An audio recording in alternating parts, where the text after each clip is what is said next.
किया गया है गाजियाबाद में। बहुत बड़े भाग हैं उन जीवों के जो आज इस सत्संग को सुन पाएंगे, और उससे भी बड़े भाग हैं उन जीवों के जो इसको थोड़ा सा भी समझ पाएंगे, क्योंकि मालिक की कृपा होती है तभी ये सत्संग समझ में आता है, अन्यथा कोई भी जीव इस सत्संग को कभी समझ नहीं सकता।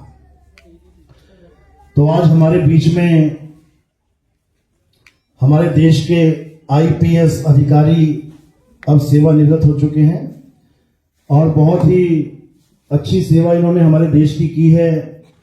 हम चाहेंगे कि ऐसे ही ईमानदार और बहादुर सिपाही हमारे देश को मिलें, ताकि हमारा देश आगे से आगे तरक्की करे और पूरे विश्व में हमारा देश विश्व गुरु बन के छाए। तो एक बार इनके लिए जोरदार तालियां। सतनाम सतनाम। अपने बारे में थोड़ा सा बताइए। गुरु जी को प्रणाम करते हुए सतनाम।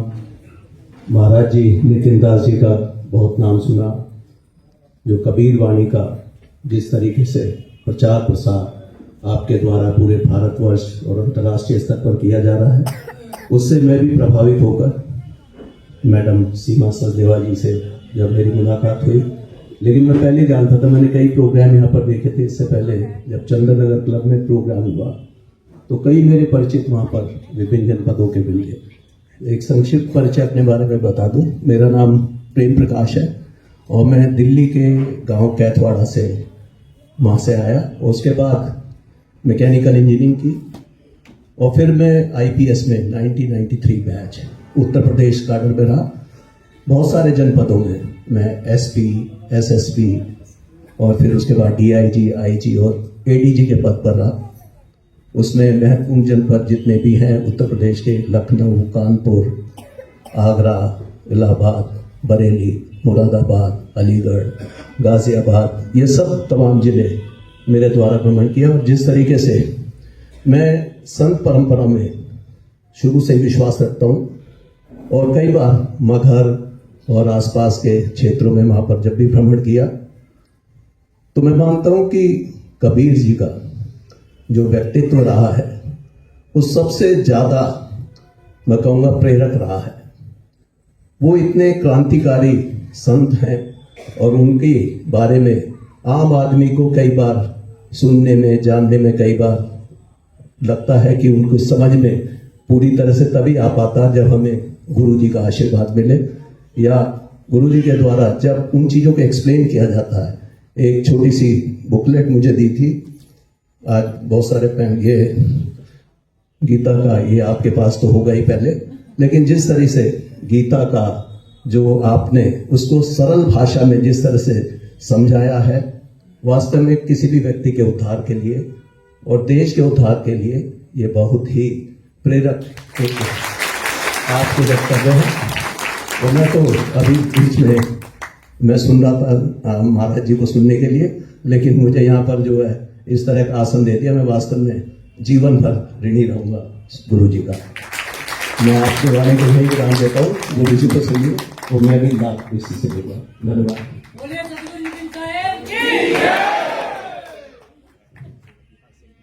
बंदी छोड़ कबीर साहेब की, शहंशाह के शहंशाह की जय, नितिन साहेब जी की जय, पिता परमात्मा की जय।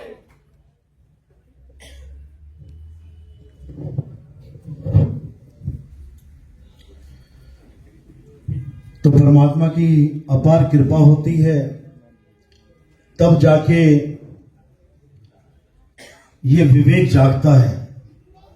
बिना मालिक की कृपा के कोई सोचे कि मेरा विवेक जाग जाए, नहीं जाग सकता।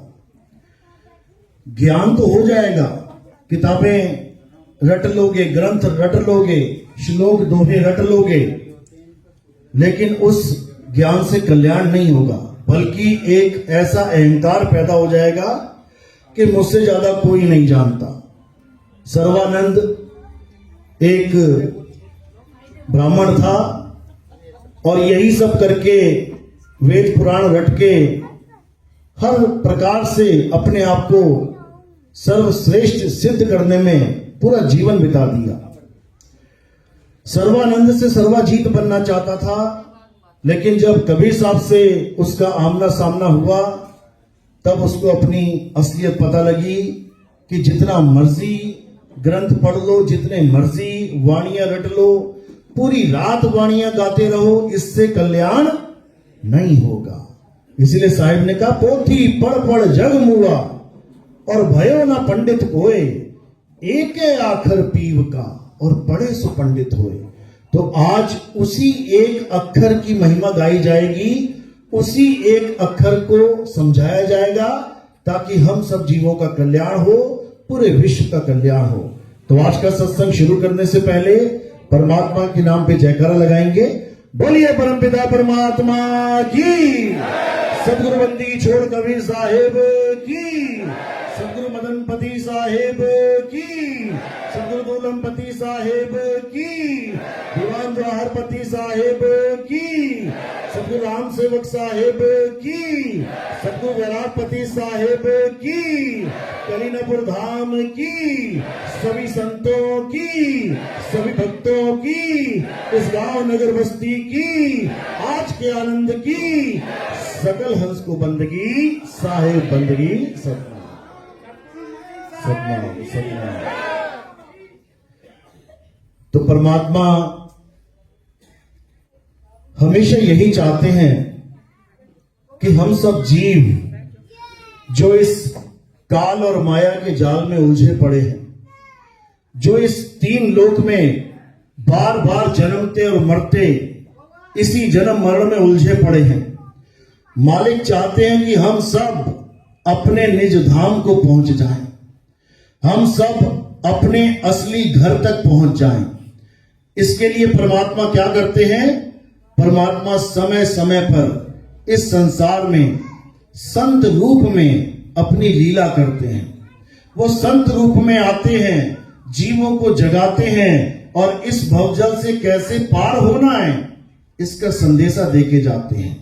तो सब उनको पहचान नहीं पाते, लेकिन जो उनको पहचान जाते हैं, जो उनके रास्ते पे अटल हो जाते हैं, वो इस भवसागर से पार हो जाते हैं। तो आज उसी रास्ते को समझा जाएगा, उसी रास्ते को जाना जाएगा कि आखिर वो कौन सा रास्ता है जिसके द्वारा हिंदू, मुस्लिम, सिख, ईसाई, जैनी, बौद्धिस्ट, भगवान को मानने वाला, भगवान को ना मानने वाला सब पार हो सकते हैं, बस वो मार्ग पता लग जाए। इस इंसान ने, आप यकीन मानो, ऐसी कोई चीज नहीं छोड़ी जिसके द्वारा उसे परमात्मा की प्राप्ति ना हो। हर चीज कर डाली, हर चीज कर डाली। उसने नाम जप लिए, उसने तपस्या कर ली, उसने भूखे रह के व्रत कर लिए, उसने लेट लेट के हजारों किलोमीटरों की यात्रा कर ली, उसने बड़े बड़े पहाड़ नाप दिए, बड़े बड़े जंगल नाप दिए, बड़ी बड़ी नदियों की परिक्रमाएं कर ली। ऐसा कुछ नहीं छोड़ा जो उसे परमात्मा तक पहुंचने में मदद ना करे। सब कुछ कर डाला। यही सोचता रहा कि शायद ये करने से परमात्मा मिल जाएगा, शायद वो करने से परमात्मा मिल जाएगा।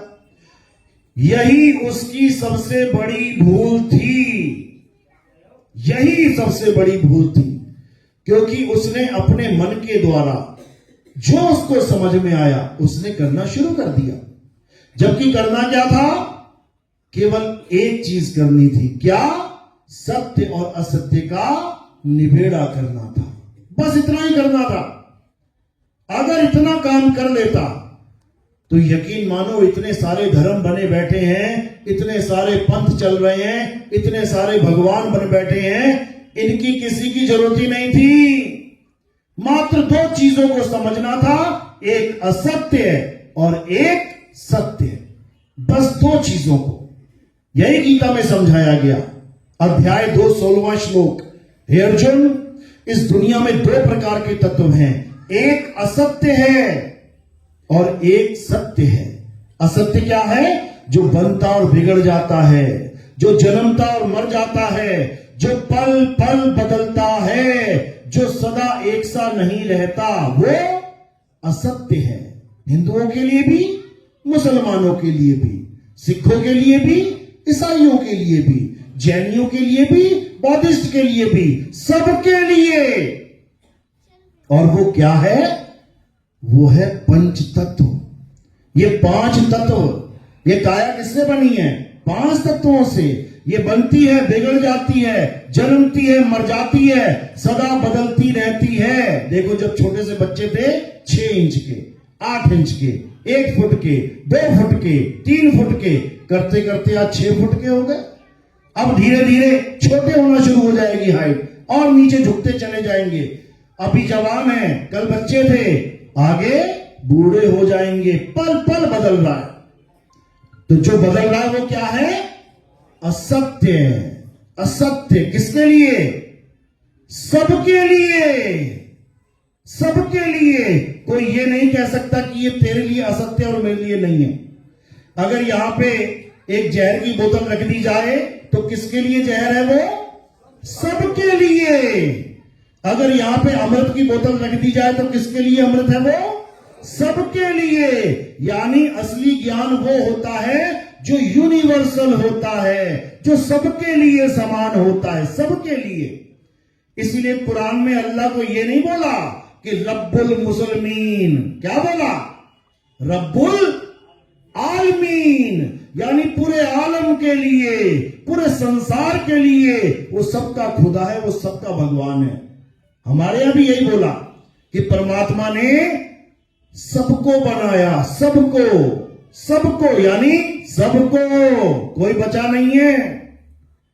इसी प्रकार वाहेगुरु को बोला गया कि वाहेगुरु सबका गुरु है, केवल सिखों का नहीं है कि उस पर सिख अधिकार करके बैठ जाए कि वाहेगुरु तो हमारा गुरु है।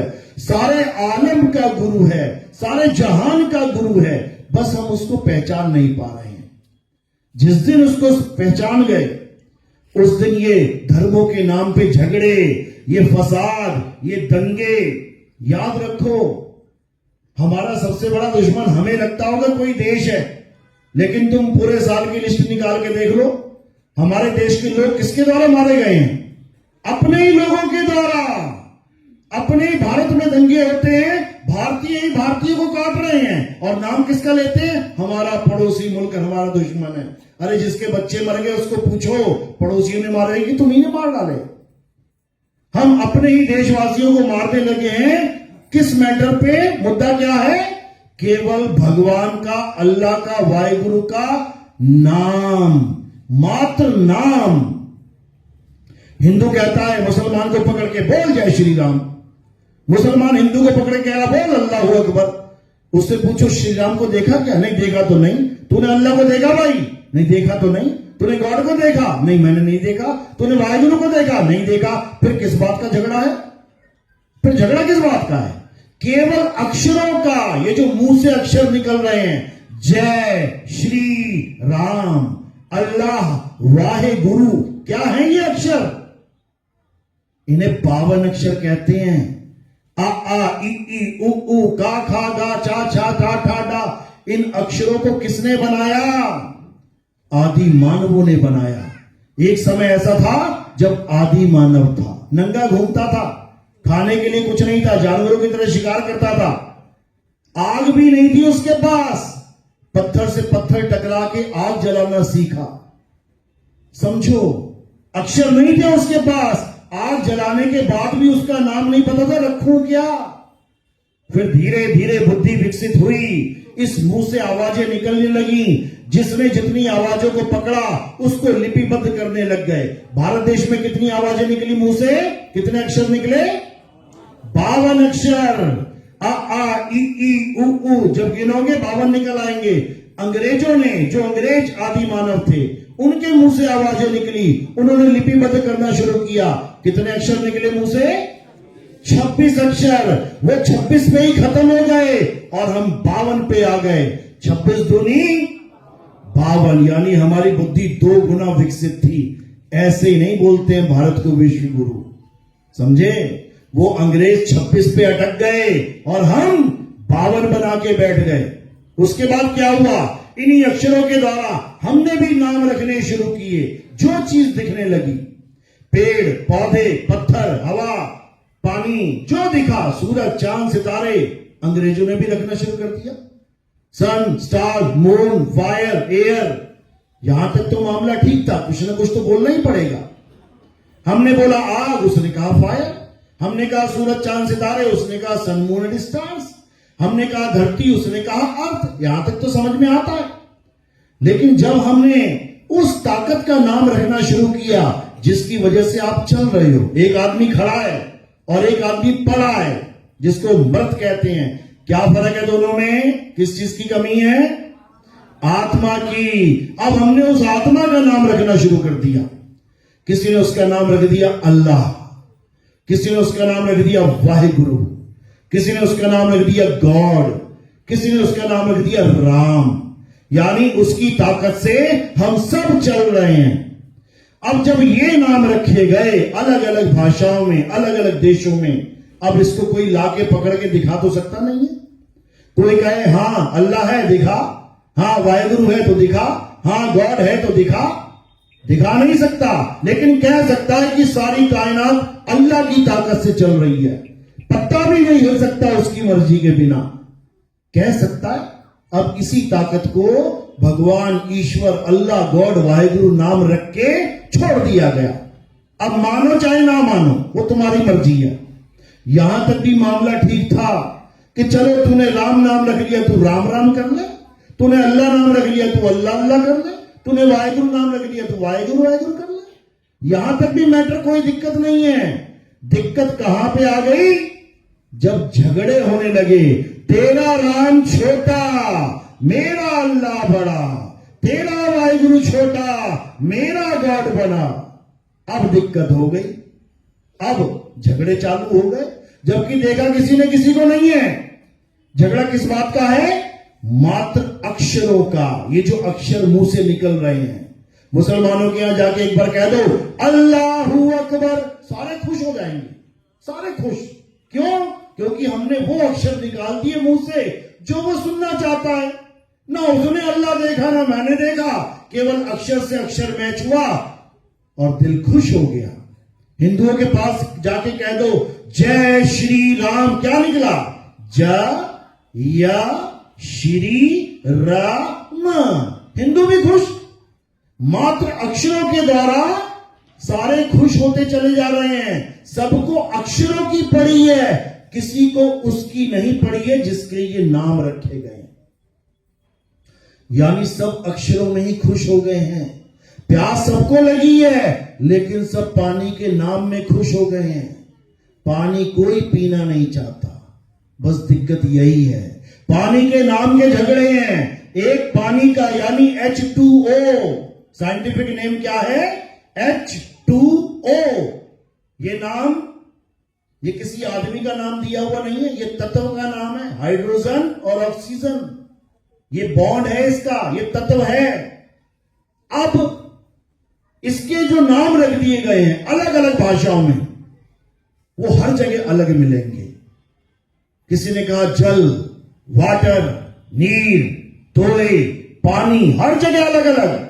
लेकिन H2O तुम कहीं पे भी जाके, किसी भी साइंटिस्ट के पास जाके, किसी भी साइंस वाले बच्चों की क्लास में जाके H2O बोल देना बस। ना तुम्हें पानी बोलने की जरूरत, ना तुम्हें जल बोलने की जरूरत, ना तुम्हें वाटर, ना नीर, ना तोड़े। वो बच्चा 101% समझ जाएगा, चाहे वो किसी भी भाषा का क्यों ना हो। कारण क्या है? क्योंकि उसको तत्व ज्ञान है। उसको पता है H2O इज इक्वल टू जल, वाटर, नीर, तोड़े, पानी, कुछ भी कह लो। वो तत्व ज्ञान लेके बैठा है और तुम केवल नाम लेके बैठे हो। इसीलिए झगड़ा चल रहा है, इसीलिए झगड़ा चल रहा है। तो ये झगड़ा कैसे शुरू हुआ है? 52 अक्षरों से। तो कबीर साहब ने इसी 52 पर जोरदार प्रहार किया, क्योंकि अगर इस बीज को खत्म कर दिया गया तो आगे पेड़ नहीं बनेगा। यानी अगर तुम्हें यह समझ में आ जाए कि 52 से काम नहीं बनेगा, तत्व ज्ञान से काम बनेगा तो सारे झगड़े खत्म। फिर तत्व की बातें होंगी, फिर बावन की बातें नहीं होंगी, क्योंकि बावन की बातें केवल जीव से शुरू होके कान तक खत्म हो जाती है। मैंने बोला राम और तुमने सुना राम, हो गया काम। आगे आगे ना मैं जानूं कौन है राम, ना वो जाने कौन है राम। तो हमने क्या करना है, हमने बावन से परे उस तत्व ज्ञान को जानना है। हे अर्जुन, जो इस तत्व ज्ञान को जान जाता है, जो इस सत्य को जान जाता है, जो आत्म तत्व को जान जाता है, उसके लिए जीवन में कुछ जानना शेष नहीं रह जाता। वो तत्व से मुझे जान लेता है, वो तत्व से ही मेरा रूप हो जाता है, उसे तत्व ज्ञानी कहते हैं। तो असत्य क्या है, ये शरीर असत्य है, और शरीर से पैदा होने वाली हर वस्तु असत्य है। जैसे ये स्माइल पैदा हो रही है, ये रोने का चेहरा पैदा हो रहा है, आंसू निकल रहे हैं, ये थूक, ये लार निकल रही है, ये 25 प्रकृतियां यही हैं। 5 तत्व की 25 प्रकृतियां, 3 गुण यही हैं। पैदा होना, पलना, मर जाना, ये सब असत्य है। ये मुंह से निकलने वाले, शरीरों से पैदा होने वाले सारे अक्षर असत्य है, झूठे हैं। ये जीभ है तो निकलेंगे, और जिस दिन जीभ कट गई सारे अक्षर खत्म। झूठे अक्षर हैं ये, नकली नाम है ये, जितने मर्जी बना लो, लेकिन झूठे नाम से कभी किसी का कल्याण नहीं होगा। कल्याण किससे होगा, सतनाम से होगा। सतनाम का मतलब क्या है, सच्चा नाम, सच्चा नाम। अब कृष्ण जी क्या समझा रहे हैं कि हे अर्जुन, जो जन्मता और मर जाता है, जो पल पल बदलता है, वो असत्य है। तो सत्य क्या है, हे अर्जुन, आत्मा ही सत्य है। इस आत्मा का ना तो कभी जन्म होता है और ना ही इस आत्मा की कभी मृत्यु होती है। ये आत्मा अजन्मा है, नित्य है, शाश्वत है, अचल है, अडोल है। ये सदा सदा स्थिर रहने वाला है। इसका कभी ना तो जन्म होता है, ना कभी मृत्यु होती है। इसी को बोला है, नैनम छिंदन्ति शस्त्राणि, नैनम दहति पावका, न चैनम क्रोधन तापे, ना शोषति मारुता। हे अर्जुन, इस आत्मा को ना तो कोई शस्त्र काट सकता है, ना अग्नि जला सकती है, ना वायु सुखा सकती है, ना जल भिगो सकता है। इस आत्मा का कोई कुछ नहीं बिगाड़ सकता। तो पूजनीय क्या है, शरीर या आत्मा? बस इसी को समझना है।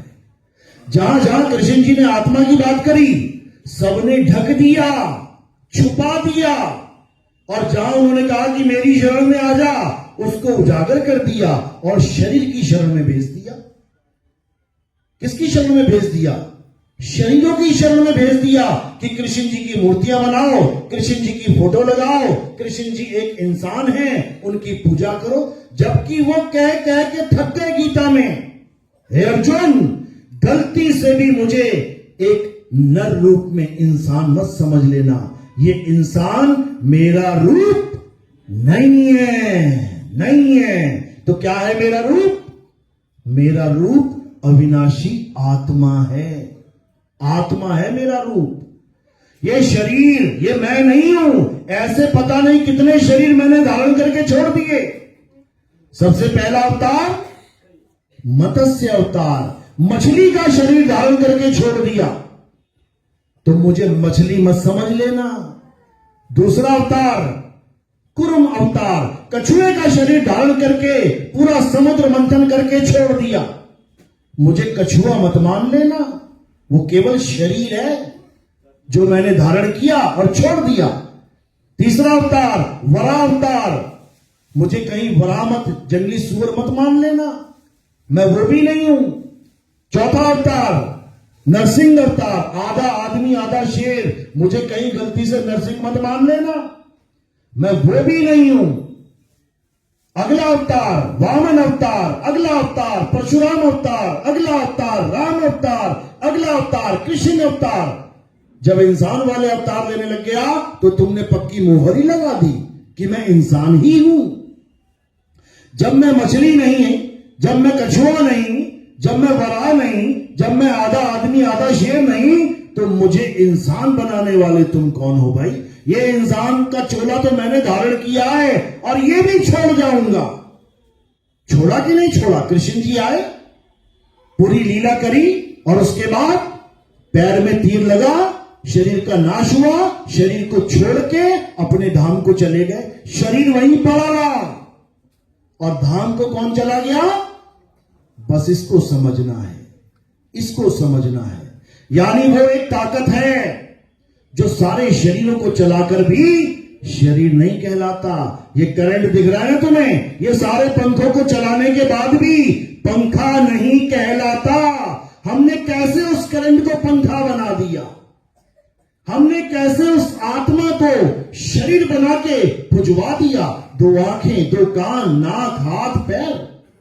ये परमात्मा का स्वरूप नहीं है, ये आत्मा का स्वरूप नहीं है, ये नाशवान देह का स्वरूप है, ये असत्य स्वरूप है। हे अर्जुन, जो अपनी आत्मा में रमण करते हैं, अध्याय 3 17वां श्लोक, शरीरों में नहीं, शरीरों में रमण नहीं करना है। जो अपनी आत्मा में रमण करते हैं, जो अपनी आत्मा में तृप्त हैं, जो अपनी आत्मा में संतुष्ट हैं, उनके लिए कोई धार्मिक कर्म कर्तव्य लागू ही नहीं होता। यानी उसके ऊपर कोई कुछ लाद ही नहीं सकता धर्म के नाम पे। उसको अच्छे से पता है क्या होता है धर्म। यानी अपनी सूरत को, अपने ध्यान को अपनी आत्मा में लगाना है, तुम्हें अपने स्वरूप में समाना है। और जब तुम अपने स्वरूप को जान जाओगे तो तुम में और कृष्ण जी के स्वरूप में कोई भेद नहीं है। जो तू सो हम। हे अर्जुन, मेरे 4 प्रकार के भगत हैं।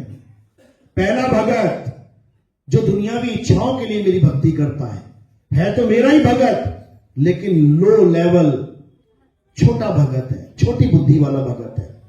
दूसरा भगत जो परेशानी आने पे मुझे याद करता है, जो तकलीफ आने पे मुझे याद करता है तो मेरा ही भगत, लेकिन बड़ा खुदगर्जी भगत है, बड़ा मतलबी भगत है, लो लेवल भगत है। तीसरा भगत जो मेरी लीलाएं देख के आकर्षित होता है, जो जिज्ञासावश मुझे जानने की कोशिश करता है, वो मेरा तीसरा भगत है। ये जितने अंग्रेज दिखाई दे रहे हैं तुम्हें, ये तीसरे नंबर के भगत हैं।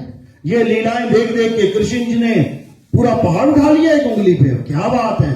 कृष्ण जी ने बकासुर को मार दिया, कृष्ण जी ने कंस को मार दिया। क्या बात है! ये केवल जिज्ञासावश आ रहे हैं मेरी लीलाओं को देख के, मेरी भक्ति करने के लिए। ये भी लो लेवल भगत हैं। लेकिन जो चौथा भगत है वो ज्ञानी भगत है। वो मेरी लीलाओं को देख के आकर्षित नहीं होता, वो केवल काम करने पे मुझे याद नहीं करता, वो दुनिया की इच्छाओं के लिए मुझे याद नहीं करता। वो तत्व ज्ञानी होता है, वो मुझे तत्व के द्वारा जानने की कोशिश करता है, वो मेरे सत्य स्वरूप को पहचानने की कोशिश करता है, और वो ही मुझे यथार्थ में जान सकता है कि मेरा स्वरूप क्या है। अन्यथा जो मुझे आदमी मानते हैं वो कभी मुझे जान ही नहीं सकते। अरे कृष्ण जी को छोड़ो, तुम अपने मां बाप को नहीं जान पाए, तुम अपने पिता को आदमी और माता को औरत समझते रहे, लेकिन जब वो शरीर छोड़ के जाते हैं तो आदमी और औरत नीचे पड़े रह जाते हैं, और जाने वाला अजर अमर अविनाशी जीव चला जाता है।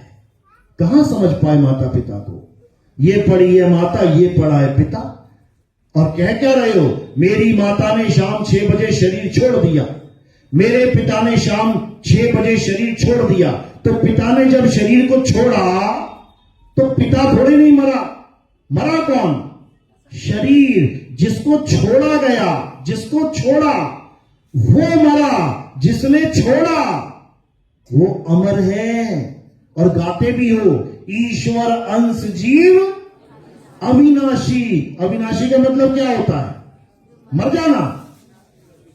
अविनाशी मतलब अजर अमर अविनाशी। अमर है वो कभी नहीं मरता। और जो उसको मरा हुआ समझता है, हे अर्जुन, जो आत्मा को मरा हुआ समझता है या आत्मा किसी को मार देगी ऐसा समझता है, ये दोनों ही अज्ञानी हैं। ये नहीं जानते अभी आत्मज्ञान को। इसलिए कबीर साहब ने भी बार बार समझाने की कोशिश करी कि तुम जिसकी पूजा कर रहे हो वो शरीर है, वो नाशवान तत्व है, तो किसकी पूजा करनी है? आत्मदेव की। कबीर साहब क्या कहते हैं? जल में मीन प्यासी, मोहे देखते आवे हासी, आत्म ज्ञान बिना नर भटके, कभी काबा कभी काशी। कहते हैं चाहे हिंदू है, चाहे मुसलमान, चाहे काबा घुमाए, चाहे काशी चला जाए, जब तक उसे आत्म ज्ञान नहीं हो गया तब तक उसकी कभी मुक्ति नहीं हो सकती, तब तक वो कभी परमात्मा को प्राप्त नहीं कर सकता। ये 101% सत्य है। मानो चाहे ना मानो, वो तुम्हारी मर्जी है। इसी को गुरु ग्रंथ साहब में बोला गया कि आत्मदेव पूजिए, गुरु के सहज सुभाए, आत्मेनो आत्मे दी प्रतीत, ते कर ही परचा पाए। गुरु ग्रंथ साहब में कह रहे हैं कि अगर किसी को पूजना है तो किसकी पूजा करनी है? आत्मदेव पूजिए। बताओ कौन पूज रहा है? किसी भी गुरुद्वारे में चले जाओ, नीचे से लेके ऊपर तक, और किसी भी पाठी को कहो कि मुझे आत्मदेव पूजना है। क्यों? क्योंकि गुरबाणी में लिखा है। गुरबाणी में लिखा है आत्मदेव पूजिए। मैं कैसे पूजूं? कैसे पूजूं आत्मदेव को? आत्मदेव है कहां? तो आपको क्या बता दिया जाएगा? वाहेगुरु वाहेगुरु जपो। अरे जपने की बात नहीं चल रही है, बात पूजने की है। जपने की तो मुझे कहीं जाने की जरूरत ही नहीं है। मुझे खुद इतने नाम पता है भगवानों के। राम क्या नहीं पता है? पता है। अल्लाह पता है, वाहेगुरु पता है, गॉड पता है, ओम नमः शिवाय पता है, हरे कृष्णा। तो मुझे गुरु धारण करने की जरूरत क्या है? मैं तो कहीं पर भी बैठ के नाम जपता रहूं। फिर क्यों बार बार बोला जा रहा है कि बिना गुरु ज्ञान न उपजे? नाम तो बिना गुरु के मेरे पास पहले से ही है, लेकिन ज्ञान नहीं हो सकता। गुरु ज्ञान देता है, गुरु नाम नहीं देता। नाम कौन देता है? नाम कौन देता है? जपी। जपी जप करवाएगा तुमसे, जो खुद माला लेके बैठा है। राम राम राम राम राम राम राम राम। मुसलमान है तो अल्लाह अल्लाह अल्लाह अल्लाह अल्लाह। सिख है तो वाहिगुरु वाहिगुरु वाहिगुरु वाहिगुरु। ईसाई है तो गॉड गॉड हालेलुया हालेलुया। ये क्या लेके बैठे हैं? केवल अक्षर, अक्षरों का खेल है ये सारा। ये अक्षर किससे बन रहे हैं? जीव से। 52 अक्षर कबीर साहब समझा रहे हैं। 52 अक्षर जीव आधारा, आदि अक्षर जीव व्या से न्यारा। क्या है वो आदि अक्षर? आदि। आदि मतलब जब संसार भी नहीं बना था तब हिंदी भाषा थी क्या? या पंजाबी थी? अंग्रेजी थी क्या? या उर्दू थी? या फारसी थी? कोई भाषा नहीं थी, फिर भी वो आदि नाम था, जिसको बाबा नानक ने बोला है आदि सच जुगादि सच, है भी सच नानक होसी भी सच। सच यानी सत्य, यानी वो सतनाम सदा सदा से था, सदा है, सदा रहेगा। लेकिन वो है क्या? कौन सी भाषा का नाम है वो किसी भाषा का नाम नहीं है। वो किसी स्वर व्यंजन का नाम नहीं है कि स्वर और व्यंजन से तुम नाम पे नाम बना के चले जाओ। राम किससे बनाइए? स्वर और व्यंजन से। रा क्या है? स्वर या व्यंजन? रा व्यंजन। आकर डंडा क्या है? स्वर। मां क्या है? व्यंजन। 2 व्यंजन एक स्वर लगा के बन गया राम। वही स्वर व्यंजन आगे बन गया वाहिगुरु। वही स्वर व्यंजन बन गया आगे अल्लाह अकबर। ये सब स्वर व्यंजन का ही खेल है। कबीर साहब इसका खंडन करते हैं। क्या कह रहे हैं? कह रहे स्वर व्यंजन का मेल नहीं है, अरे 52 का ये खेल नहीं है। ये 52 का खेल नहीं है कि तू अपने नाम पकड़ के बैठ गया, मैं अपने नाम पकड़ के बैठ गया, वो अपने नाम पकड़ के बैठ गया। सारा खेल नाम का ही चल रहा है, बस एक दूसरे को कन्वर्ट कर रहे हैं। अब राम राम छोड़, अल्लाह अल्लाह कर। अल्लाह अल्लाह छोड़ वाहिगुरु वाहिगुरु कर, वाहिगुरु वाहिगुरु छोड़ गॉड गॉड कर। जबकि क्या छुड़वा रहे हैं, क्या पकड़ा रहे हैं?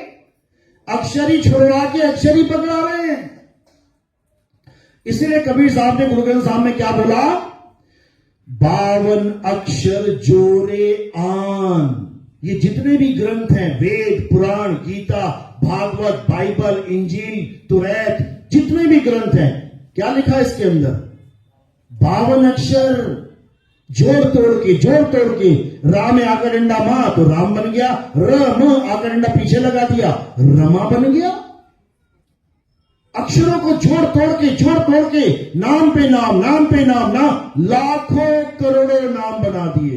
राम जी के कितने नाम रखे थे उनके पिताजी ने, दशरथ जी ने? एक नाम राम। अभी नेट पे सर्च करो, राम जी के 108 नाम। ये कौन लग रहा बैठा बैठा?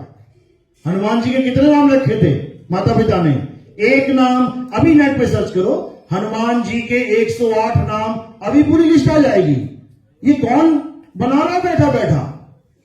अरे बाप बेटे का नाम रखता है, समझ में आता है। दशरथ जी ने राम का नाम रखा, समझ में आता है। अंजनी ने अपने पुत्र का नाम रखा, समझ में आता है। यहां तक पुत्र बाप के नाम रखता जा रहा है। यानी एक भगत अपने बाप के नाम रखता जा रहा है, रखता ही जा रहा है। लाखों करोड़ों नाम बना लिए, अब खुद ही नाम में फंस गया। कौन सा वाला जपू? और गुरु उससे भी तेज। आजा बेटा बताता हूं कौन सा भगवान पसंद है। राम पसंद है तो राम राम जप ले। तुझे कौन सा भगवान पसंद है? शिवजी पसंद तो शिवजी जप ले। तुझे कौन सा? हनुमान जी, हनुमंते नमा जप ले। वो उनसे भी होशियार बैठे होंगे। लेकिन कबीर साहब ने ऐसा बिल्कुल नहीं कहा। वो क्या कहते हैं? बिल्कुल एक टूक में समझा रहे हैं वो कि ये है 52 अक्षर यानी असत्य नाम, और ये है आदि अक्षर यानी सतनाम। तो क्या कह रहे हैं? 52 अक्षर लोक त्रय, सब कुछ इन्हीं माही, और ये आखर खिर जाएंगे, वो आखर इनमें नाही। यानी 52 अक्षरों में जितने भी नाम आते हैं, ये इंसानों के द्वारा बनाए गए नाम हैं। किसी ने हिंदी में बना लिए, किसी ने पंजाबी में बना लिए, किसी ने अरबी में, जापानीज में, चाइनीज में, मंगोलीज में, पुर्तगीज में, स्पेनिश में, डच में, फ्रेंच में, दुनिया भर के नाम बना लिए। फंस गया नामों के चक्कर में। अब कैसे निकलेगा? जब पूरा गुरु उसके जीवन में आ जाएगा। पूरे गुरु का क्या काम होता है? यही काम है। यही 9 मन धागा उलझेया और कहो कौन सुलझाए। अरे सतगुरु ऐसा सुलझाया कि फिर उलझाना जाए। ये काम ही सतगुरु का है। तुम्हें इन नामों के जाल से निकालने का काम ही सतगुरु का है।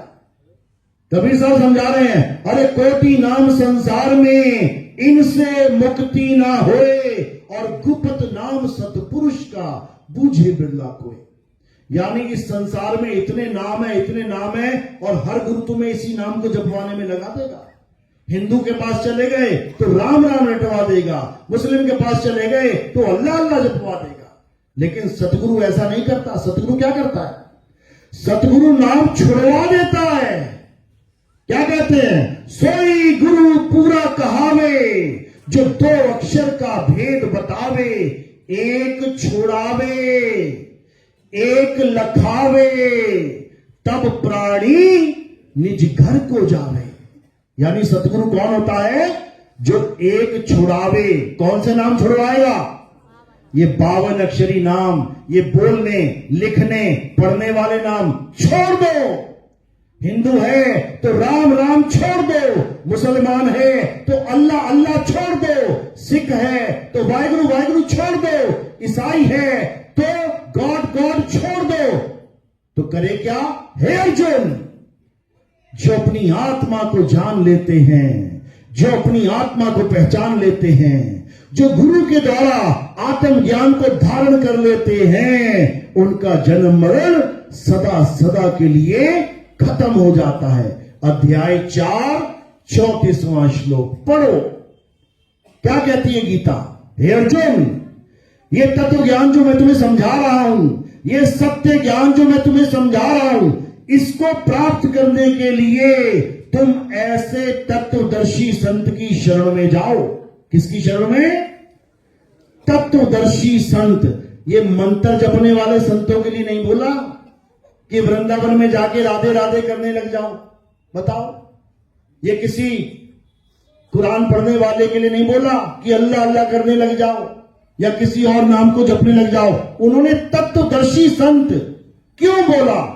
क्योंकि तत्वदर्शी का मतलब जिस दिन तुम्हें समझ में आ जाएगा, तुम्हारे सारे पर्दे खुल जाएंगे। तत्वदर्शी का मतलब यह नहीं होता कि कोई मंत्र देने वाला संत, कभी नहीं। तत्वदर्शी कौन होता है? हे अर्जुन, जो सत्य तत्व का बोध करा दे, जो सत्य तत्व का ज्ञान समझा दे, जो सत्य तत्व से रूबरू करवा दे, उसे तत्वदर्शी संत कहते हैं। और वो तत्व क्या है? आत्मा ही वो तत्व है। यानी जिस आत्मा की वजह से हिंदू राम राम बोल रहा है, जिस आत्मा की वजह से मुस्लिम अल्लाह अल्लाह बोल रहा है, जिस आत्मा की वजह से सिख वाहिगुरु वाहिगुरु बोल रहा है, जिस आत्मा की वजह से ईसाई गॉड गॉड बोल रहा है, तो इन नामों को नहीं पकड़ना है। जिसकी वजह से ये नाम निकल रहे हैं, उस वजह को पकड़ ले, उस वजह को पकड़ ले। जिस दिन उस वजह को पकड़ लेगा, उस दिन तेरा कल्याण हो जाएगा। इसीलिए कबीर साहब ने बोला, चाम के महल में बोलता राम है। बोलता राम बोला है, बोल नहीं बोला। बोलता राम अलग है और बोल अलग है। हम बोल को पकड़ बैठे हैं, इसको त्याग देना है। कबीर साहब क्या कह रहे हैं? जहां बोल तहां अक्षर आवा, और जहां अबोल तहां मन ना रहावा। गुरु ग्रंथ साहब में अंग नंबर 340 में ये वाणी है, पढ़ लेना अच्छे से। कह रहे जहां बोल, यानी तेरा मुंह खुलते ही जैसे ही तूने कुछ बोला तो क्या आ गया सामने? अक्षर। अक्षर आ गया तेरे सामने, हिंदी का, पंजाबी का, उर्दू का, फारसी का। लेकिन जहां अबोल, यानी वो जो अबोल है, जिसको कोई बोल नहीं सकता, तहां मन ना रहावा, उसको तू समझ नहीं पा रहा है, वो तेरे मन को नहीं भा रहा है। बोल अबोल मदि है सोई, और जिन ये लखा सो बिरला कोई। कहते ये सारे बोल कहां से आ रहे हैं? इसी अबोल से बोल उग रहे हैं, इसी आत्मा से सारे अक्षर पैदा हो रहे हैं। ये आत्मा खुद को नहीं जान पा रहा है और अपने पैदा किए हुए अक्षरों को पकड़ के बैठा हुआ। बस इतना समझना है। तो क्या करना है? एक छुड़ाए, मुंह से निकलने वाले सारे अक्षरों को छुड़वा दे, और एक लखाए, इस आत्मा का ज्ञान लखा दे। सोई गुरु पूरा कहाए, दो अक्षर का भेद बताए। पहला अक्षर मुंह से निकलने वाले, चाहे वो कोई भी नाम हो। हम कबीरपंथी हैं, चाहे कबीर कबीर कबीर भी तुम रटोगे, तब भी वो असत्य यानी झूठा नाम है। क्यों? क्योंकि बोलने लिखने पढ़ने में आ गया। भेदभाव नहीं है कि हम कह रहे हैं कि केवल राम राम करना छोड़ दो। हम कबीरपंथी हैं, कबीर कबीर करना भी छोड़ दो। साहिब कह रहे हैं, मुख से कहे कबीर कबीर, तो ना कटे काल की पीर। अरे नाम हमारा सब जग लेता, और भेद हमारा कोई न कहता। मेरा भेद पावेगा सोई, और जिसका सतगुरु पूरा होई। अधूरा नहीं, अधूरा गुरु नाम देता है जपने वाला, और पूरा गुरु नाम छुड़वा देता है, छुड़वा देता है। कबीर साहब समझा रहे हैं, एक नाम को जान के दूजा दे बहा, बहा दे उसको। जो भी नाम तू लेके बैठा है परमात्मा के, सारे बहा दे। और किसे जान? उस एक सतनाम को जान। सतनाम का मतलब क्या है? तुम्हारा आत्म स्वरूप, तुम्हारा शुद्ध चैतन्य स्वरूप, तुम्हारा अजर अमर अविनाशी स्वरूप। एक ये स्वरूप है, काला गोरा, मोटा पतला, लंबा छोटा, नकली है, नकली। और एक स्वरूप है आत्म स्वरूप, असली है। तो क्या करना है? तो क्या करना है? एक छुड़ाए, ये नकली वाले स्वरूप को छुड़वा दे, और एक लखाए, उस आत्म स्वरूप का लखाव करा दे। जैसे ही आत्म स्वरूप का लखाव होगा तो तुम्हें क्या फायदा होगा? जैसे ही तुम्हें आत्मज्ञान होगा क्या फायदा होगा? लोग फायदा भी ढूंढते हैं ना, इतने मंत्र जप लो, इतने मंत्र जप लो, क्या फायदा होगा? तुम्हारे काम धंधे चलने पड़ेंगे, तुम्हारी दुकानें चल पड़ेगी, तुम्हारे घर में खुशियां आने लग जाएंगी, तुम्हारे बच्चे बढ़िया पढ़ाई करने लग जाए। ये भी खुशियां हैं, ये भी ढूंढता है आदमी, ये भी फायदे ढूंढता है। ठीक है, नाम जपने से मिल गया, कोई बात नहीं, लेकिन सारी खुशियां मिलने के बाद भी क्या कोई अमर हो जाएगा? सारी दुनिया की कारें तुम्हारे घर में खड़ी हो जाएं और अगले दिन तुम मर जाओ, सारी दुनिया की दौलत तुम्हारे घर में आ जाए और अगले दिन तुम मर जाओ, बताओ क्या फायदा हुआ तुम्हें? कोई फायदा नहीं हुआ, कोई फायदा नहीं हुआ। लेकिन आत्मज्ञान से क्या फायदा होगा? जैसे ही तुम्हें बोध हो जाएगा कि तुम एक आत्मा हो, तुम्हें समझ में आ गया, तुम्हें अनुभव हो गया कि तुम एक आत्मा हो, तो तुम क्या हो गए? अब आत्मा हो गए। अब कब मरोगे? 10 साल, 20 साल, 50 साल, 100 साल, लाख साल, करोड़ साल, अरब साल, खरब साल, अरे युगों युग बीत जाएंगे, युगों की भी मृत्यु हो जाएगी, मृत्यु की भी मृत्यु हो जाएगी, लेकिन तुम अमर हो जाओगे। तो कबीर साहब का, कृष्ण जी का, सारे संतों का यहां ज्ञान समझाने का मकसद ये नहीं है कि तुम्हारे धंधे चल पड़े, तुम करोड़पति बन जाओ, तुम ऐसे हो जाओ, तुम, उनका मकसद है कि तुम अमर हो जाओ। अमर, कबीर साहब समझा रहे हैं, अमर करूं सतलोक पठाऊं, ताते बंदी छोड़ कहाऊं। कहते हैं हमारा भगत वो है जो अमर हो जाए। अमर, जो अमर ही नहीं हो पाया, कहते हैं धिक्कार है उसके जीवन पे। इंसान चोले में आके भी अमर नहीं हो पाया। हनुमान जी क्या है? मर गए क्या? अमर हैं, अमर। अमर का मतलब क्या होता है? जो कभी ना मरे, कभी भी ना मरे। तो राम जी चले गए, कृष्ण जी चले गए, पैर में तीर लग गया, जल में समाधि ले ली, ये सेवक अमर कैसे हो गया? ये कोई नहीं जानता। ये तब जान पाओगे जब हनुमान जी के गुरु जी के बारे में समझोगे वो कौन थे। हनुमान जी के गुरु जी ने उनको जो ज्ञान दिया वो अमरता का ज्ञान था। हनुमान जी को आत्म ज्ञान हुआ, तब वो अमर हुए। हनुमान चालीसा पढ़ो, सबसे पहले किसका नाम आना चाहिए था? राम जी का, लेकिन किसका आ गया? गुरु जी का। श्री गुरु चरण सरोज रज, निज मन मुकुर सुधार, भरतो रघुवर बिमल जसु, जो दायकु फलचार। तो गुरु जी के बारे में जानो ना पहले। हनुमान चालीसा पढ़ रहे हो, पहली लाइन में श्री गुरु चरण ढूंढो, कहां है गुरु के चरण?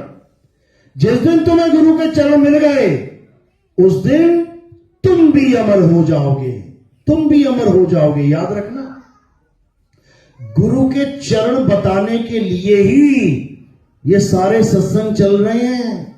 ध्यान मूल गुरु रूप है, पूजा मूल गुरु पांव। ये पांव में समझ लेना गुरु जी के, ये मिट्टी के पांव हैं, लेकिन जो असली गुरु के पांव होते हैं अमर पांव हैं। वो अमर, वो जन्म मरण में नहीं आते, वो बनने बिगड़ने में नहीं आते।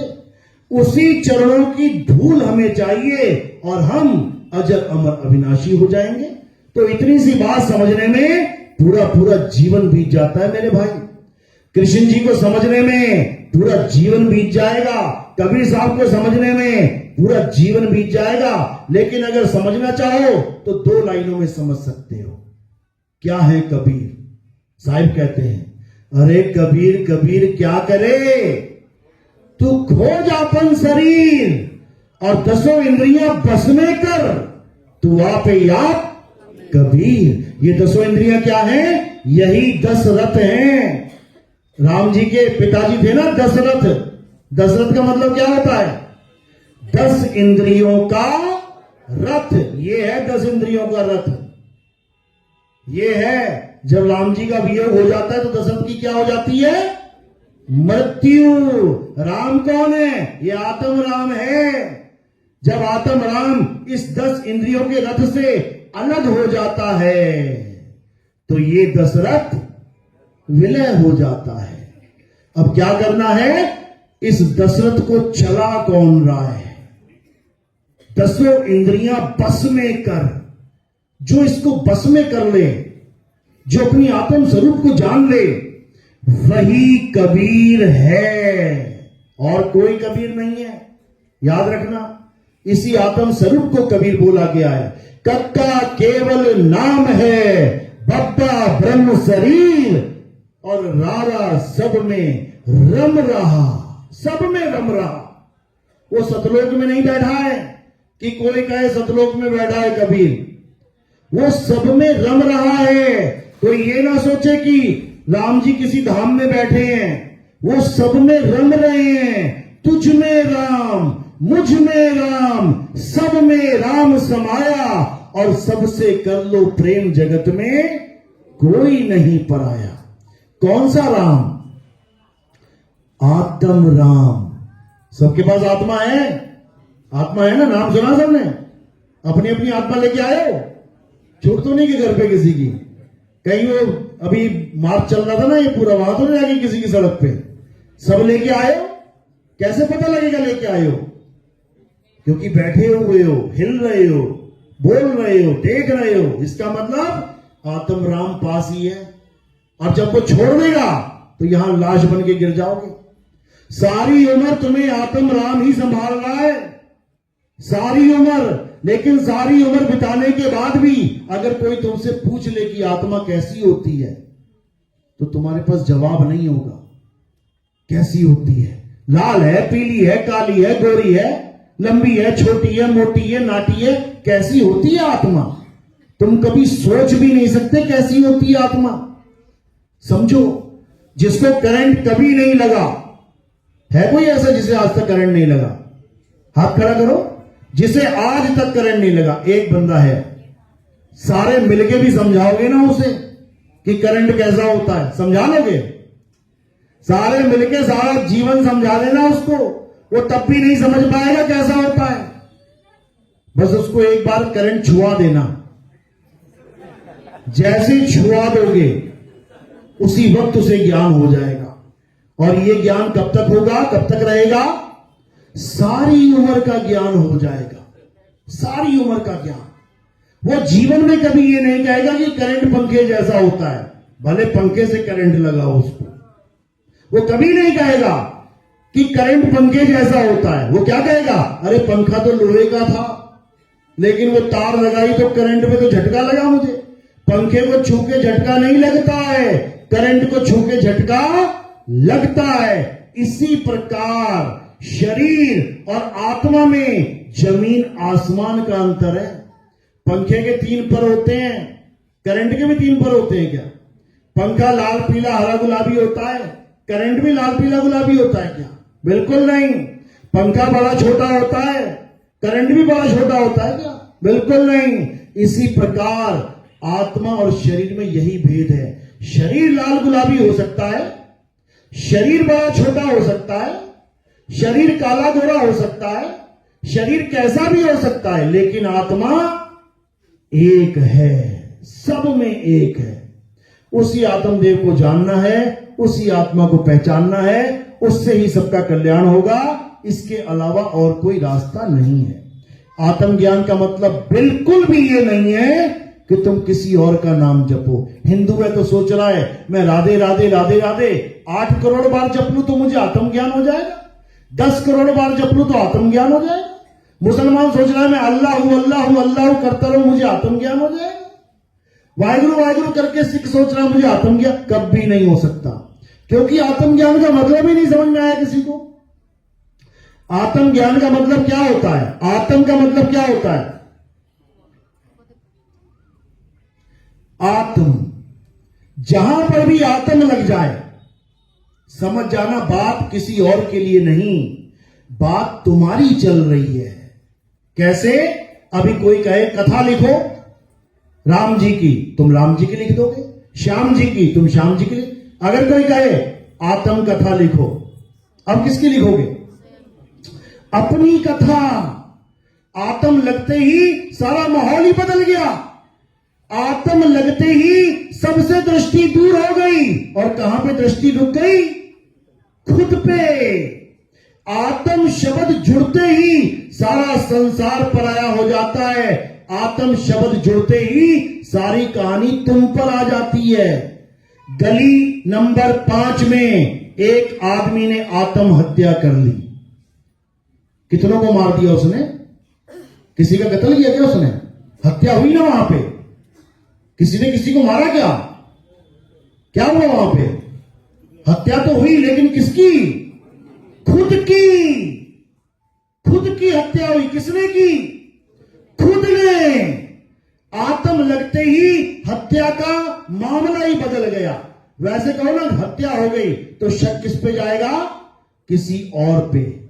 और जहां बोल दिया आत्महत्या, अब किसी पे शक नहीं जाएगा, क्योंकि आत्म लगते ही सारा माहौल ही बदल गया। इसी प्रकार कोई बंदूक लेके बैठा है, उसको पूछो क्यों रखी है, वो क्या कह रहा है? आत्म रक्षा के लिए। मतलब गली वालों को बचाना है क्या? किसके लिए? आत्म रक्षा, अपनी रक्षा के लिए। इसी प्रकार आत्मनिर्भर। आत्मनिर्भर का क्या मतलब है? कटोरा लेके पड़ोसियों के पास जाना है? आत्मनिर्भर का मतलब है खुद पे निर्भर हो जाना। इसी प्रकार आत्म कल्याण यानी खुद का कल्याण करना। इसी प्रकार आत्म ज्ञान यानी खुद का ज्ञान प्राप्त करना। किसी और का नाम नहीं जपना कि कोई तुम्हें कहे राम राम जप ले तुझे आत्म ज्ञान हो जाएगा, झूठ बोल रहा है। कोई कहे राधे राधे कर ले आत्म ज्ञान हो जाएगा, झूठ बोल रहा है। कोई कहे अल्लाह अल्लाह वाहिगुरु वाहिगुरु गॉड गॉड कर ले आत्म ज्ञान हो जाएगा, झूठ बोल रहा है। तो सच क्या है? जिस दिन तुझे तेरा ज्ञान देने वाला कोई गुरु मिल गया, मेरा ज्ञान यानी मेरी आत्मा का ज्ञान। हे अर्जुन, तू और मैं और ये सारे राजा महाराजा, हम शरीर नहीं है, हम आत्मा हैं। ये बताने वाला जब गुरु मिल गया तो समझ जाओगी अब आत्मज्ञान होके रहेगा।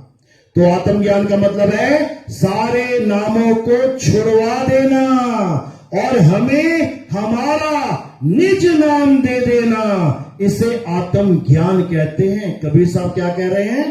3 गुणों की भक्ति में भूल पड़ा संसार और कहे कबीर निज नाम बिन कैसे लागे पार। निज नाम बिन, यही बुल्ले शाह कह रहे हैं। क्या कह रहे हैं? कोई नाम न जाने मेरा, नानक साहब कह रहे हैं। बुल्ले शाह क्या कह रहे हैं? बुल्ला की जाना मैं कौन। यानी बुल्ला सबको जानता है, सबको, केवल खुद को नहीं जानता। बुल्ला की जाना मैं कौन। तो मुझे मेरा ज्ञान देने वाला गुरु जब मिलेगा तब मैं जान पाऊंगा आखिर मैं हूं क्या। इसी के लिए बड़ी बड़ी किताबें लिखी पड़ी हैं। हु एम आई, मैं कौन हूं। और उसके बाद कहां फंस जाते हैं? जाके ध्यान समाधि में। मैं कौन हूं कैसे पता लगेगा? आंखें बंद करके समाधि में चले जाओ, कभी जीवन में पता नहीं लगेगा। आंखें बंद करके क्या ढूंढ रहे हो? अंधेरे में ढूंढोगे कुछ ना कुछ। अभी कोई कहे कि आंखें बंद करके समाधि करो, तो आंखें बंद करके कहां देख रहे हो? अंधेरे में। अब अंधेरे में कोई चीज दिखेगी तो क्या लगेगा? अरे मिल गई मिल गई मिल गई। तो जिसको देख रहे हो क्या वो तुम हो सकते हो? इतना सा खेल है। जिसको मैं देख रहा हूं क्या वो मैं हो सकता हूं? कभी नहीं। तो मेडिटेशन करके सारी उम्र बीत जाएगी। अंधेरे में प्रकाश को देखते सारी उम्र बीत जाएगी। अंधेरे और प्रकाश का तो ज्ञान हो जाएगा, लेकिन आत्मज्ञान नहीं हो सकता। आत्मज्ञान कब होता है? जब दिखने दिखाने वाली सारी चीजों को छुड़वा दिया जाए। एक कुत्ता कमरे में बंद है। कितने कुत्ते हैं? एक कुत्ता कमरे में बंद है। कितने कुत्ते हैं? एक। उसके आगे शीशा लगा दिया गया। अब कितने कुत्ते हो गए? दो वाला कौन है? अभी भी एक ही कुत्ता है। कुत्ता एक ही है, लेकिन आगे क्या लग गया? शीशा। अब शीशे में क्या दिख रहा है? प्रतिबिंब। अब कुत्ता जब तक शीशा देखेगा उसे कभी आत्मज्ञान नहीं हो सकता, भौंक भौंक के मर जाएगा। इसी प्रकार जब तक कोई योगी अपने से जुड़ा किसी चीज को देखेगा, अरे शंकर जी आ गए, अरे राम जी आ गए, अरे अल्लाह प्रकट हो गया, अरे वाहिगुरु जी आ गए, जब तक किसी को देख रहा है तब तक उसे आत्मज्ञान हो ही नहीं सकता। याद रखो। इसीलिए कबीर साहब ने सारा खेल ही खत्म कर दिया। कहते जो दिखे सो माया। कोई कहता गुरु जी आ गए मुझे लेने के लिए। बताओ, शरीर को गुरु मान बैठा है, और जो गुरु ने आत्मज्ञान दिया उसकी एबीसीडी भी नहीं पता। इसलिए अब क्या करना है? अब कहीं नहीं आना और कहीं नहीं जाना। अरे ना कहीं आना और ना कहीं जाना, आपे में आप समाना। यानी हे अर्जुन, तो अपने संसार से अपने ध्यान को हटा, अपनी काया माया से अपने ध्यान को हटा, और क्या कर? एक कछुए की तरह अपने ध्यान को अपनी आत्मा में स्थिर कर ले। यानी कछुआ अपने हाथ पैर फैला देता है, गर्दन पूंछ फैला देता है, लेकिन जब उसे खतरा लगता है वो उन्हें अपने अंदर समा लेता है और वो सेफ मोड में चला जाता है। इसी प्रकार जब तुम्हारा अंत समय आएगा, तुम्हारी मृत्यु आएगी, तुमने भागना नहीं है। अगर तुम भागना शुरू कर गए तो यमदूत पकड़ पकड़ के मारेंगे तुम्हें। आज तक कोई नहीं भाग पाया, एक भी नहीं भाग पाया। बिल्कुल नहीं भागना है। क्या करना है? सूरत बांध स्थिर करो, आठों पहर हुजूर, अचल हो जाना है। अगर तुम चले तो तुमसे लाख गुना करोड़ गुना फास्ट चलता है काल भगवान। मन की गति पता है ना कितनी है? तुम्हें पकड़ के दबोच लेगा कहीं भी। अब क्या करना है? अब चलना नहीं है। कछुआ चलेगा तो मरेगा। एक कछुआ जा रहा था गांव में, बड़े मजे से जा रहा था, चार कुत्ते आ गए। जैसे चार कुत्ते उसके पास आए, अब कछुए के पास तीन ऑप्शन है। भागो कुत्तों से तेज, तब बचेगा। भाग सकता है क्या? पक्षी की तरह उड़ जाए तब बचेगा। उड़ सकता है क्या? जल्दी जल्दी धरती खोद के घुस जाए कछुए की, उसकी खरगोश की तरह घुस जाएगा क्या? फिर क्या बचा उसके पास ऑप्शन? अचल हो जाना है, यानी अपने अंदर समा जाए। अब कुत्ते आएंगे और चक्कर काटेंगे, वो कहां चला गया ये, और वो कहां होगा? अपने आप में रम गया होगा। इसी को गीता में बताया है, अध्याय 3 17वां श्लोक। हे अर्जुन, जो अपनी आत्मा में रमण करते हैं, रमण यानी रम जाते हैं। अगर एक बार आत्मा में रम गए तो क्या हो गए? आत्मा ही हो गए। तो यमराजा तुम्हें काट सकता है क्या? नैनम छिंदंती शस्त्राणी। यमराजा के सारे हथियार धरे के धरे रह जाएंगे। फिर तुम्हें वो आग में जला सकता है क्या? नहीं जला सकता। फिर क्या तुम्हें वो पानी में डुबा सकता है क्या? बैतरणी नदी में नहीं डुबा सकता। यानी सारा खेल ही खत्म हो जाएगा। लेकिन तब होगा जब तुम आत्म ज्ञान में आ जाओगे, और जब आत्म ज्ञान हो गया तो समझ लो कि तुम्हें परमात्म पद मिल जाएगा। फिर तुम एक आम इंसान नहीं रह जाओगे। और गलती से भी आम मत मान लेना अपने आप को। कृष्ण जी ने यही समझाया, हे अर्जुन, जो तत्व ज्ञान के द्वारा मुझे जान लेता है वो मेरा ही रूप हो जाता है। फिर वो ये काया माया नहीं रह जाता, वो आत्म स्वरूप में सिद्ध हो जाता है। तो हमारे जीवन का लक्ष्य क्या है? ठीक है, हम हिंदू परिवार में पैदा हो गए, हम मुस्लिम परिवार में पैदा हो गए, हम सिख और ईसाई परिवार में पैदा हो गए, हम उनको भी नमन करते हैं, हम उनको भी शीश झुकाते हैं जिन्होंने हमें मंदिर जाना सिखाया, जिन्होंने हमें मस्जिद तक पहुंचाया, जिन्होंने हमें गुरुद्वारे तक पहुंचाया, जिन्होंने हमें चर्च तक पहुंचाया। उनके पहुंचाने का मकसद क्या था? कि हमें उस परम पिता परमात्मा तक पहुंचने में मदद मिल सके। बनना हमने डॉक्टर है, लेकिन घर वाले कहां एडमिशन करा देते हैं शुरू में? आंगनबाड़ी में, एलकेजी में। बनना हमने डॉक्टर है। पूछ रहे हैं क्या बनाना चाहते हो अपने बच्चे को? डॉक्टर बनेगा। और कहां छोड़ाया? जहां पर खेल खिलौने, क्ले मिट्टी पड़ी हुई है, क्ले मिट्टी के कछुआ बनाया, क्ले मिट्टी का सेब संतरा बनाना डॉक्टर था, और छोड़ कहां आए? आंगनबाड़ी में। तो थैंक यू करें कि ना करें? करना पड़ेगा, क्योंकि शुरुआत वही है। ये हमारा जो मंदिर है, ये हमारी शुरुआत है। ये हमारे देश की जो मस्जिदें हैं, ये हमारी शुरुआत है। ये हमारे चर्च और ये हमारे गुरुद्वारे हैं, ये हमारी पहली पौड़ी, पहली शुरुआत है। लेकिन मंजिल नहीं है, मंजिल नहीं है। मंजिल क्या है? आत्म ज्ञान ही हमारी मंजिल है। हे अर्जुन, जो आत्मा में सिद्ध हो जाते हैं, जो आत्मा में स्थित हो जाते हैं, वो स्थित प्रज्ञ कहलाते हैं। बस इतना सिखा। समझ में आ रही बात कि हवा में जा रही है? किस किस को समझ में आ रही है? हाथ खड़ा करो जरा। बहुत बढ़िया। अभी त्योहार आने वाले हैं, सब मंदिर में मिलोगे, तुम लोग भूल जाओगे आत्मा क्या थी। लेकिन ऐसा नहीं है भाई, इस ज्ञान को समझना है, क्योंकि समय बहुत कम है। ये मत समझना कि अभी दादाजी बनना है, किसी ने बन चुके दादाजी जिन्हें बनना था। अब तुम लोग आगे की तैयारी करो।